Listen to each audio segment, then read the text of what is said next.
여러분 하루 동안 몇 가지 종류의 앱을 사용하시나요? 오늘 저는 제 시간에 일어나기 위해서 알람 앱을 사용하는 것부터 시작해서 날씨 앱을 보았습니다. 그리고 지하철 노선 앱을 확인했고요. 사무용 앱과 대화 앱을 켰습니다. 성경 찬송 앱을 확인했고요. 카메라 앱을 켜고 인터넷 뱅킹 앱을 사용했습니다. 강의를 위해서 컨텐츠 녹화 앱을 사용하고 편집 앱도 사용했습니다. 그리고 틈틈이 SNS 앱을 활용해서 지인들과 네트워킹을 했는데요. 하나만 포함해도 약 10여 종의 앱을 매일 의식조차 하지 않고 자연스럽게 사용하며 살아갑니다. 이처럼 스마트폰을 켜두고 위치 정보 기능을 활성해 둔 것만으로도 상상 이상의 디지털 발자국을 남기며 살아가고 있습니다. 사물 인터넷으로 연결된 환경에서 오롯이 사적 영역이란 불가능하기 때문에 일상적인 활동뿐만 아니라 우리가 무엇을 구매하는지, 그리고 소유하고 있는지, 건강 상태가 어떠한지 수많은 데이터를 남기기도 하고 수집하기도 하고 분석할 수 있는 환경을 살아가고 있습니다. 그래서 남겨진 데이터는 그 크기만이 아니라 데이터의 다양성과 속도에서 이전 데이터와는 확연히 구별됩니다. IT 강국인 우리나라가 코로나 방역에 선제적일 수 있었던 것 또한 서로의 생명을 보호하는 것이 개인의 데이터를 공개하는 것보다 더 중요하다는 데 암묵적으로 합의하고 자발적으로 참여했기 때문입니다. 여기서 대두되는 중요한 문제는 소수 글로벌 기업의 데이터 독점이나 데이터 식민지 문제가 확산되는 것인데요. 2012년에 영국의 경제 전문지 이코노미스트에 실렸던 사파 하나를 보여드립니다. 구글, 애플, 페이스북, 아마존이 국가나 대륙의 경계를 넘어 전 세계를 장악한 세계 지도인데요. 이처럼 디지털 발자국을 글로벌 기업이 동력으로 쓰는 것만으로 문제가 끝나는 건 아닙니다.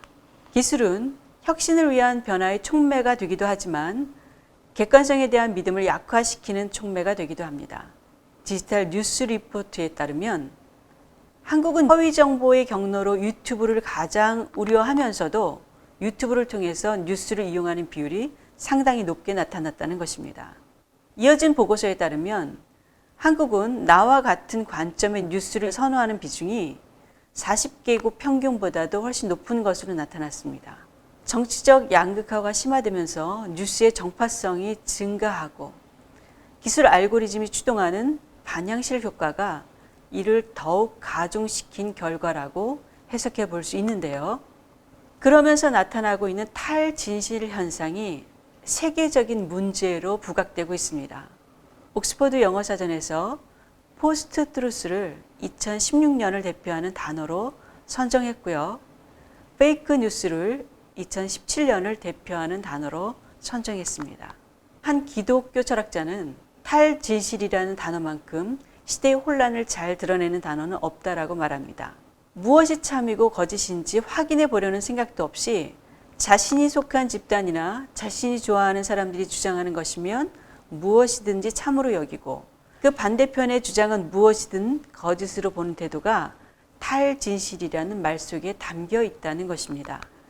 이 탈진실의 문제는 정치적 편향성이 강한 사람들에게 더 큰 영향을 미친다는 문제를 잠재하고 있는데요. 정치적 성향이 강한 사람일수록 언론사의 팩트체크 기사를 보고도 가짜 뉴스로 의심되는 정보에 대한 자신의 판단을 바꾸지 않는 경향이 있는 것으로 나타났습니다. 그런데 기독교인이 비기독교인에 비해서 정치적 입장이 완고하다는 조사 결과가 있다는 거죠. 그리고 주위에 동일한 신념을 가진 사람들이 모여 있을수록 인간의 비합리적 경향이 강화된다는 인지 부조화 이론의 연구 결과는 기독교 공동체가 이 탈진실 문제에 취약할 수 있다는 것을 시사하고 있습니다. 한편 코로나의 확산으로 인한 불확실성과 디지털 전환의 과속화가 인포데믹의 비옥한 토양이 되었는데요. 가짜뉴스가 얼마나 우리 삶을 위협하고 있는지를 확인하기 위해서 빅데이터 뉴스 시스템인 빅카인지를 통해서 뉴스를 검색해 보았습니다. 여러분들도 분석해 보시기를 권해드리는데요. 포털에서 빅카인지를 한번 검색해 보시길 바랍니다. 빅카인지라는 사이트를 들어가 보시면요. 기본은 3개월을 검색할 수 있도록 되어 있기 때문에 저는 로그인을 했습니다. 이메일 기반의 회원 가입을 해보시면 전체 기간의 뉴스를 검색할 수 있습니다. 전체 54개 언론사가 제공한 30년간의 뉴스가 쌓여 있습니다. 제가 가짜 뉴스, 페이크 뉴스, 허위 정보 이런 키워드로 이제 뉴스를 검색해 보았습니다. 뉴스 검색 분석 들어가서 기간을 설정해 보겠습니다. 제가 전체 기간을 설정해서 검색을 해본 결과 분석 결과가 나왔죠. 이것들을 2만 건까지 다운로드 할 수 있습니다. 그리고 나면 관계도를 분석할 수 있습니다. 관계도라는 것은 검색 결과 중 가장 정확한 100건의 뉴스에서 인물, 장소, 기관, 키워드 간의 연결 관계를 나타내는 네트워크를 시각화한 것입니다. 그래서 여러분들이 가중치 지수를 4에서 36까지 줄 수 있는데요. 이것들을 적용해서 인물 간의 네트워크를 볼 수 있고 장소 간의, 기간 간의, 키워드 간의 네트워크를 볼 수 있습니다. 관계도 분석이 끝났으면 그 옆에 키워드 트렌드를 분석할 수 있는데요. 검색한 키워드가 포함된 뉴스를 일간, 주간, 월간, 연간 그래프로 제공하는 서비스입니다. 차트 또한 선형에서부터 세로막대형, 가로막대형 여러 가지 형태로 분석한 후 다운받을 수 있고 색상 또한 변형할 수 있습니다. 그리고 난 후 연관어를 분석해 보면 검색 결과 중 분석 뉴스와 연관성이 높은 키워드를 시각화해서 보여주는 서비스인데요. 분석 건수를 100건으로 할지 300건으로 할지를 선택해서 워드 클라우드 형태나 막대 그래프로 분석한 후 파일을 다운로드 할 수 있습니다. 자, 그래서 가짜 뉴스 해당 키워드가 처음 등장한 때부터 뉴스를 월간 그래프로 분석한 결과 우리나라 가짜 뉴스는 코로나 발생 이후 급증한 것으로 나타났고 연관성이 높은 키워드를 분석한 결과 SNS와 페이스북 다음으로 신종 코로나 바이러스 감염증, 코로나19 등으로 나타났습니다. 2020년은 팬데믹발 인포데믹이라고 할 만큼 가짜 뉴스가 급증한 해라는 것을 알 수 있었습니다. 우리가 알고 있듯이 코로나를 겪는 동안 한국 교회의 신뢰도는 급락했고 교회가 혐오의 대상이 되어 위기의식이 만연한 상태가 된 것은 안타까운 일이 아닐 수 없습니다. 이러한 탈진실 현상은 기독교 공동체 안의 갈등과 분열 또한 확산시키고 있는데요. 이것이 한국 사회의 갈등과 맞물린 것이든 특정 집단의 이익을 대변하는 것이든 반지성주의와 냉소주의로 분열된다는 양상을 띈다는 점에서는 공통적입니다.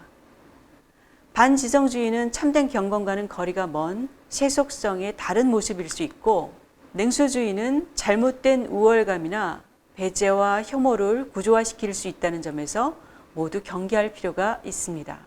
그렇다면 왜 이런 현상이 발생하고 있는 것일까요? 무엇이 진실인지가 더 이상 중요해지지 않은 시대가 된 이유에 대해서 통계학의 석학인 한스 로슬링은 인간이 느낌을 사실로 인식하는 비합리적인 본능을 가지고 있다는 말로 해석합니다.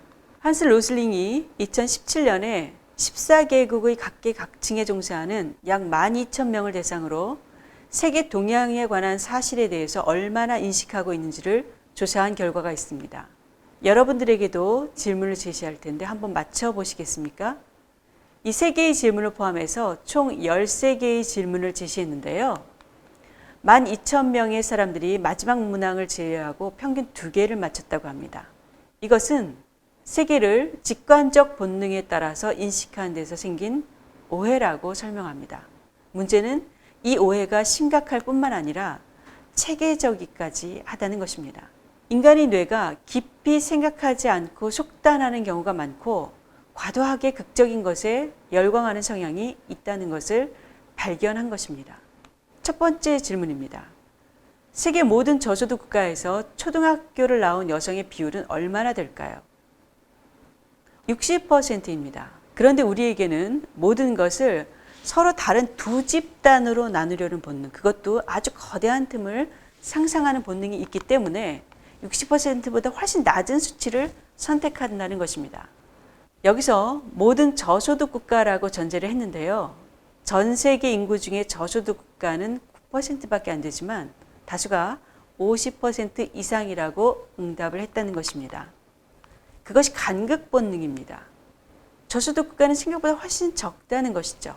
결과적으로 두 번째 드린 질문에서 세계 인구의 다수, 즉 75%가 중간소득 국가에 머물고 있다는 겁니다. 그렇다면 여러분은 세계가 점점 좋아진다고 생각을 하시나요? 아니면 나빠진다고 생각을 하시나요? 그도 아니면 좋아지지도 나빠지지도 않는다고 생각을 하시나요? 그것이 바로 지난 20년간 세계 인구에서 극빈층의 비율은 어떻게 바뀌었을까라는 질문입니다. 정답은 거의 절반으로 줄었다는 것입니다. 그러나 인간은 좋은 것보다 나쁜 것에 주목하는 성향이 있고 안타깝게도 한국은 30개국 중에서 네 번째로 부정 본능이 강한 것으로 나타났습니다. 이처럼 나쁜 것에 더 주목하는 인간의 본능이나 극적인 세계관이 형성된 원인 중 하나로 로슬링은 정보의 문제를 꼽습니다. 이에 대해 사회학자 제랄드 브로네르는 쉽게 믿는 자들의 민주주의라는 책에서 우리가 엄청난 양의 정보에 접근할 수 있게 되면서 이미 자신이 믿고 있는 정보만 찾으려고 하는 확증 편향을 통해서 실수할 가능성이 점점 높아지기 때문이라고 설명을 합니다. 일례로 코로나 백신의 효과를 믿지 않을 경우 검색창에 백신 위험성, 백신 부작용 등을 입력하게 되면 정보가 넘쳐나기 때문에 자신의 의심을 확신으로 바꿔줄 만한 견해들을 어렵지 않게 찾게 된다는 것입니다. 이러한 정보의 접근성과 더불어서 모든 사람들이 각자 자신의 관점을 가지고 이 정보의 시장에 참여할 수 있는 환경이 되었다는 것이 또 다른 원인이라고 말합니다. 각자 자신의 관점을 제시하는 것은 너무나 당연한 일이지만 그 속에서 비슷한 의견을 가진 사람들만 교류하게 함으로써 반향실 효과를 만들어내고 있다는 주장입니다. 이러한 난제를 조금이라도 해결하기 위해서 서울대 언론정보연구소는 팩트체크 사이트를 구축했습니다.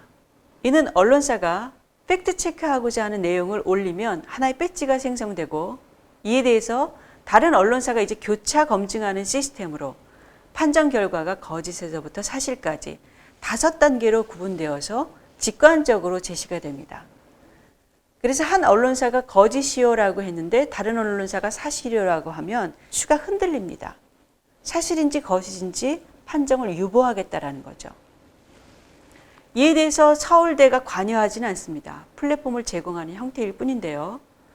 정보 감염 시대에 많은 사람들에게 적절한 안내선을 제시해 주고 있다는 점에서 의미가 있다고 생각을 하는데요. 기독교 공동체 또한 기독교 공동체 내에서 발생하는 허위 정보나 사이비 집단 등에 대해서 교차 점검할 이런 플랫폼이 구축되었으면 하는 바람도 가져봅니다. 미국의 경우 팩트체크를 포함한 정보 리터러시 역량을 개발하기 위해서 글로벌 기업이 후원하고 있고 중고등학교 커리큘럼으로까지 확대되고 있는 추세입니다. 샘 와인버그 교수를 중심으로 스탠퍼드 역사교육팀이 개발한 이 프로그램의 특징을 살펴보면 전통적으로 책을 깊게 읽는 습관이 굉장히 중요했습니다. 그런데 허위 정보가 범람하는 인터넷 환경에서는 깊이 읽는 것이 별로 도움이 되지 않는다는 거죠. 그 연구 결과를 토대로 측면 읽기를 강조합니다. 우리나라에서는 수평적 읽기라는 말로 많이 번역이 되는데요. 수평적 읽기라는 것은 만약 정보의 바다에서 그 사이트를 떠나서 다른 사이트에서도 똑같이 언급하고 있는지를 찾아보라는 것입니다. 그리고 실시간 업데이트되는 위키페이지 등을 통해서 판단하라는 것입니다. 이러한 노력 속에서도 가짜뉴스의 개념조차도 합의된 지가 얼마 되지 않습니다. 의견과 사실을 구분하는 것 또한 쉬워 보이지 않습니다. 무엇보다 탈진실의 문제는 진실이나 사실을 구분하는 능력이 부족해서라기보다는 자신의 견해나 신념, 태도의 편향된 방식으로 인식하는 문제에서 비롯되기 때문입니다. 따라서 무엇을 단정지으려는 마음보다 옳은가, 그른가를 찾아보고 다시 생각해 보려는 태도가 매우 중요한 시대입니다. 탈진실에서 탈에 해당하는 포스트는 진실이 무의미할 정도로 퇴색되었다는 의미입니다. 삶을 둘러싼 미디어 생태계의 급속한 전환으로 표현의 자유를 누릴 기회가 넓어지는 만큼 탈진실의 위험은 누구에게나 있습니다. 사람은 누구나 확증 편향으로 기울어지기 쉬운 존재라는 것을 인정할 필요가 있습니다. 따라서 온유하고 겸손한 마음으로 신앙 공동체 구성원들이 함께 지혜를 모아 탈진실이라는 난제를 해결해 갈 필요가 있습니다. 나아가 정보의 오류나 미디어의 편향성, 기술 알고리즘의 작동을 비판적으로 식별할 수 있는 역량 또한 갖추어갈 필요가 있습니다.